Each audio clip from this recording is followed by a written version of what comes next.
Beautiful. Yeah. There we go. What happened? It's still loaded. Okay. I can see it. There you go. Yep. Can I move us to the side, or you need that still No, on? it did that. Let me see if I can. I can move it around. Yeah. If you make it, if the view you put on standard, then you can drag the pictures around wherever you want. Anyway. Let me go back. Let me go back. Let me go back. Okay. I'm going to talk about student safety plans because we have a lot of issues on our campus with students not being safe. Mm. So their learning objectives are to have a better understanding of student safety plans, to have a better understanding of elopement behaviors, and to have a better understanding of strategies to improve safety. So some of you may know what a student safety plan is. Some of you may not. Does anybody know everybody know what a student safety plan is? Okay. Well, anyway, a student safety plan is a plan developed for a student whose behavior is known to pose an ongoing risk to themselves or other students, staff, or other people in general. It can serve as a crisis response plan that outlines the roles and responsibilities of the staff in dealing with the specific risks of unsafe behaviors. The development of a student safety plan involves all staff who work on an ongoing basis with the student, as well as parents and other individuals who work with the student. So that means even if there's a substitute or a guest teacher, like they like to call it, you still need to have that safety plan. They should be aware of what's going on. And the goal of the safety plan is to minimize the risk of harm to the student and to others. There are certain components that need to be in a student safety plan. You need to have first a description of the observable unsafe behavior. So you have to have that description. The triggers and the antecedents, you should know what those are. Prevention and intervention strategies to help support the student. You should have a communication plan with all the staff involved, and emergency communication procedures. How are we gonna get in touch with the other people throughout the building or wherever we need to? Any questions? Mm-mm. Then we're gonna move on to student elopement.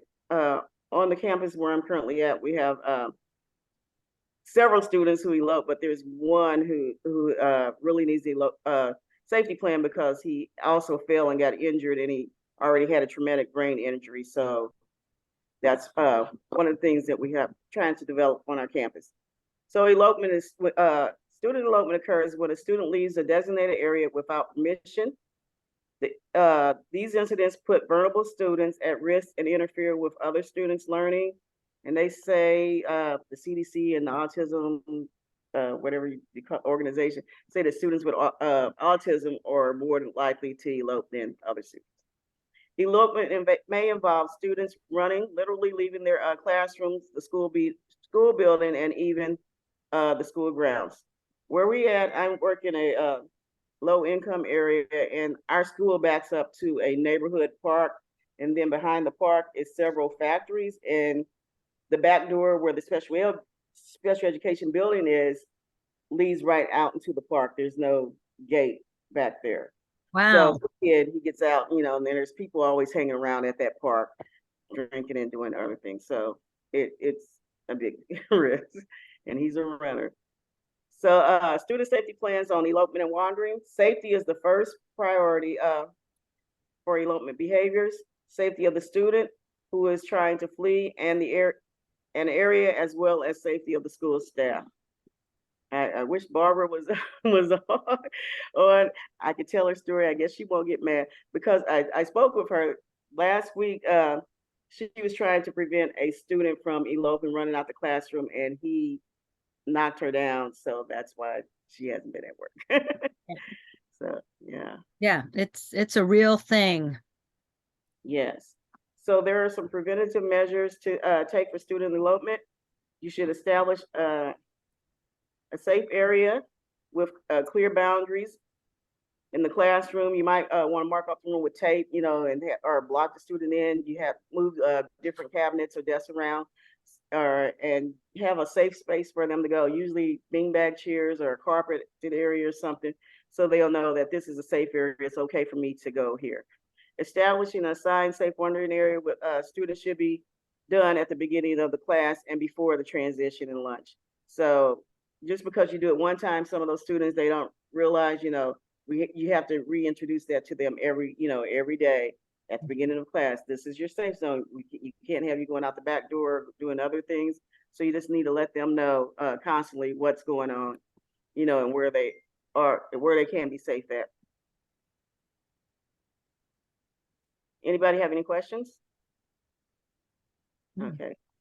So when you are creating a preventative measures for elopement, you need to place everyone strategically if you know a student is prone to elope.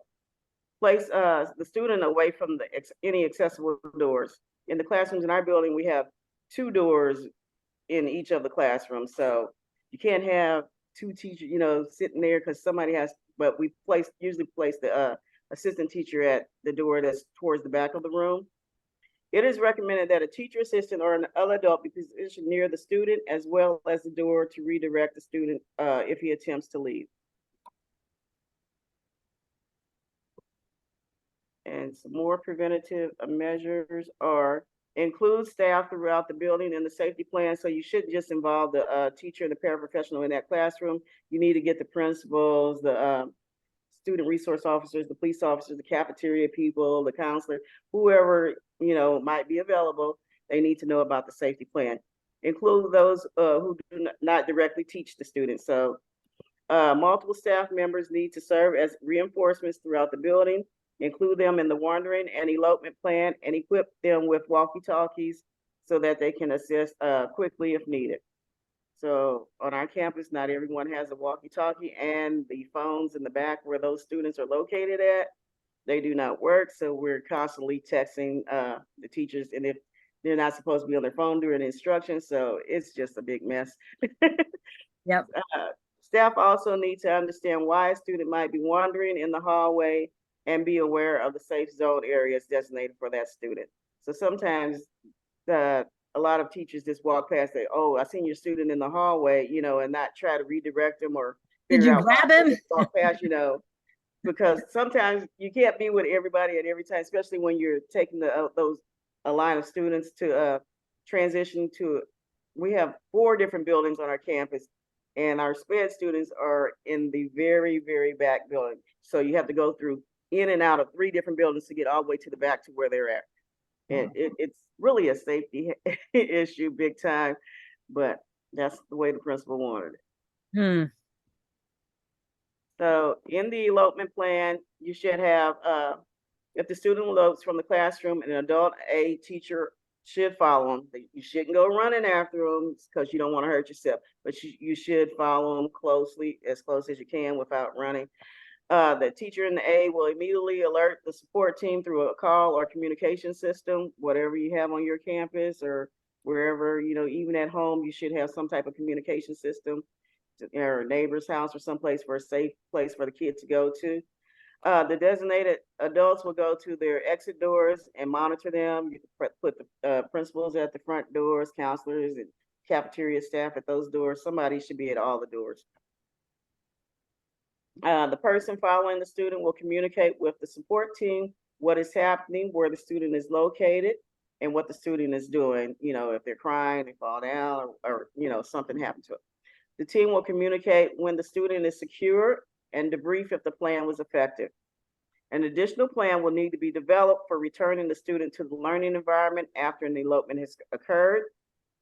As with all behaviors, you also have to do an incident report and notify the parent that the student eloped. So make sure you're following those procedures to cover yourself. Yeah. And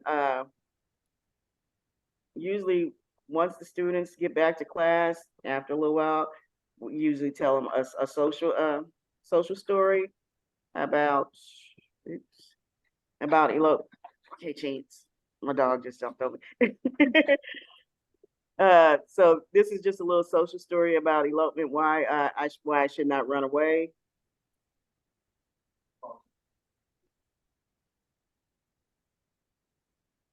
Nice. And then we have a little test your knowledge. Oh, it should have said, what is student elopement? I need participation, crowd. Oh, getting married. I love that. It is. Leaving an assigned or safe area without permission. Yep, B. Yes. Yes, you are correct. You should always run after a student, true or false? False. Oh, False. Then it says, you should always seat students who elope closest to the door. False. False. What is one way to prevent elopement?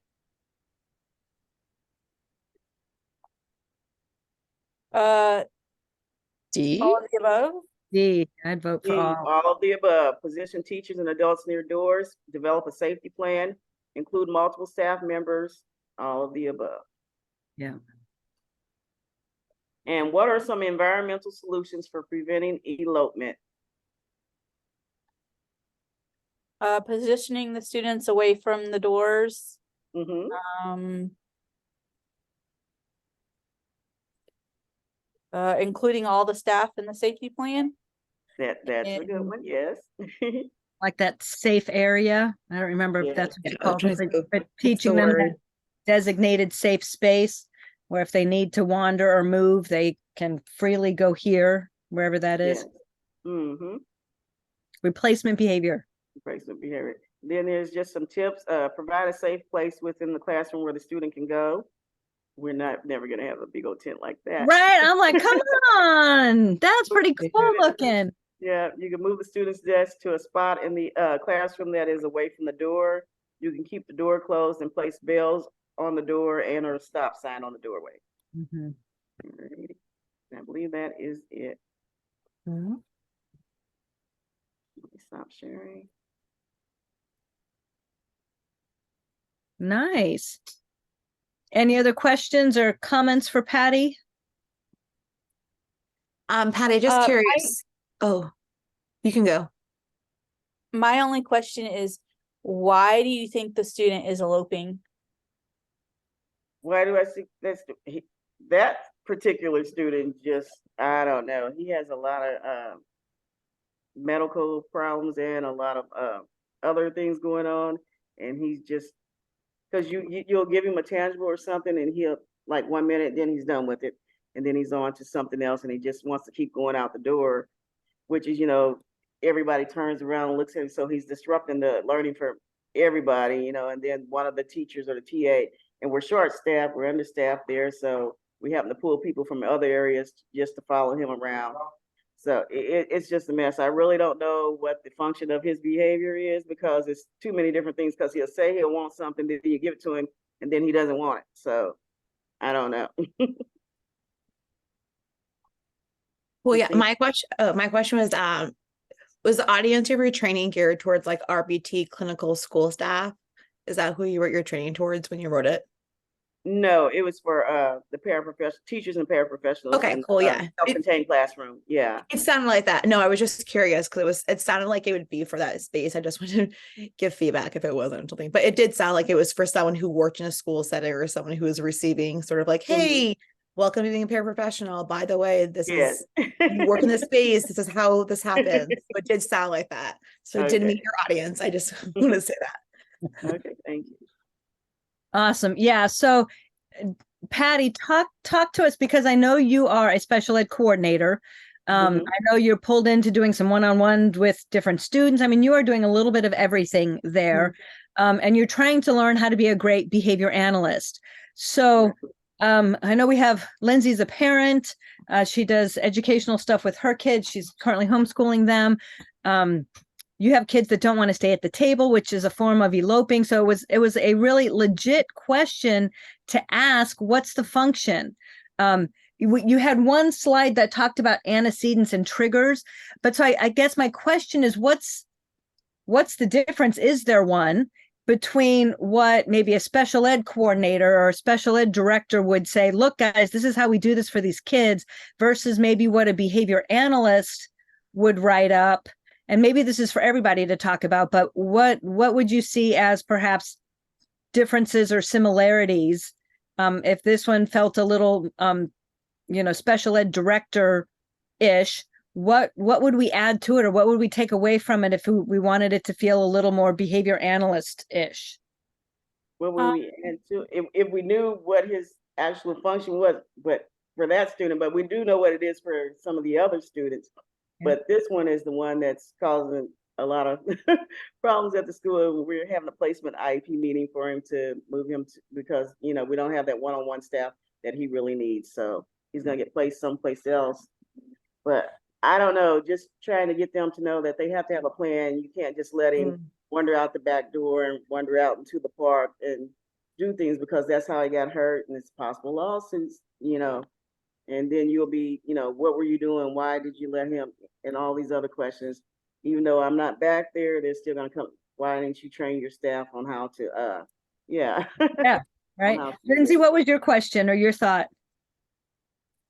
It was kind of the same thing. I was just going to say, behavior analyst wise, it would definitely be more like proactive than reactive, because like there was a lot of steps there about what to do after he elopes. But so I guess I would be trying in the meantime to be doing a lot of assessments and things, and see if I can't figure out at least some of the reasons that he's eloping, if it's maybe a sensory thing, or is it too loud, too bright, too whatever. And then if you can figure that out, then maybe you can give him a safe space that he can actually go to and get to, that he will seek out, rather than just leaving. Right. A replacement behavior that's actually a replacement, right? If you don't know what the function is, then how do you create a space that matches the function? Christina, did you have a thought? Yeah, I would say, I think because director of special education, because they're administrative, I think they're going to get stuck working a lot backwards of like, here's the end result, and working backwards, because staff's going to be like, oh no, this is my supervisor, I don't want to get in trouble, versus seeing this special education director coming in as a BCBA, seeing them coming in as analyzing the situation. They're going to see like, oh no, here's my director. So they're going to have to work a little bit backwards sometimes to be like, okay, when this happened, well, what happened before, what happened before, what happened before, to get to that. So like, I do agree with Lindsay saying that BCBA gets to be a more proactive sense, where the special education directors going to have to work with the reactive, but like backwards to get to the proactive sense, was my thought. Yeah. And I've been a special ed teacher, and you don't always know. Yeah. There's not always one cause. There's not always one thing. And if there is a thing, sometimes you just don't figure it out. Yeah. So I'm not saying that there's a simple solution there. Oh no, I don't agree. I don't think either. Not. But if I was the behavior analyst, that's definitely the first thing I would be doing, is trying to see if I can identify at least a few of the reasons that he might be leaving. Because then Patty, do you guys even have a behavior analyst on campus? No, we do not have any throughout the whole district. They did away with all those positions throughout the district. If you all do not, I live in Houston, Texas, and this is my first year working for the Houston ISD school district. The state took over their the whole district. So the new superintendent came in and trying to rearrange everything. He got rid of all the BCBAs, and he got rid of a lot of the other programs. We no longer have resource classrooms, which we do need. They put everybody into the general education class with in-class support, or they're in the self-contained classroom. There's nothing in between for those students, who need that resource. And it's just a mess. And he's got this new education system going where these kids work from bell to bell, and there's no time to give them the services that they actually need, that one-on-one or the retest or the small group. They can't get that because there's no time to do that. And everything's being recorded and Zoom and video. It's just a big mess. And I didn't know what I was getting into. Oh, Patty, yes. So the last thing that I want to clarify is the whole idea of whether you're the parent or you're the coach or you're the special ed director or you're the special ed teacher, whoever you are in your district, make sure that you know the differences between all of the plans, right? Do we have a behavior analyst who's trying to do an assessment on this kid? Are they doing a behavior intervention plan, which is different than a crisis plan, which may be different than a safety plan?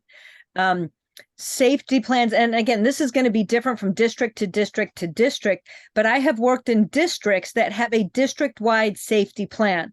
So if your kid is hitting, you will do this. If your kid is running, you will do this. If your kid is whatever, you will do this. And it is this broad, overarching, we're going to keep everybody as safe as we can, keep their students safe, keep the peers safe, keep the teachers safe, keep any visitors in the building safe. We are going for safety and help and support. And that's that safety plan that's district wide. And then you can pull it down to a crisis plan that might be specific to a child.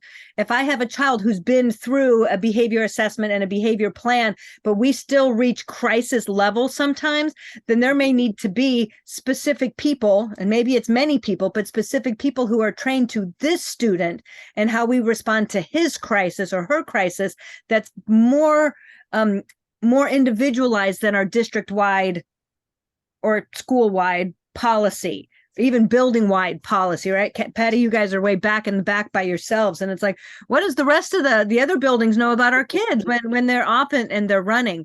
And then even that crisis plan. So the safety plan can be put into place kind of like universal supports with no real assessment needed other than that somebody saying, hey, there's, this kiddo's always running away and look, he got hurt. So now we've got to put in our district safety plan comes into effect. Check, right? But that's not the same thing as what you guys were talking about, the working forward from here's a student that needs full assessment, that has defined behaviors, that reaches crisis at moments, and we have to know the function and know the replacements as best as we can.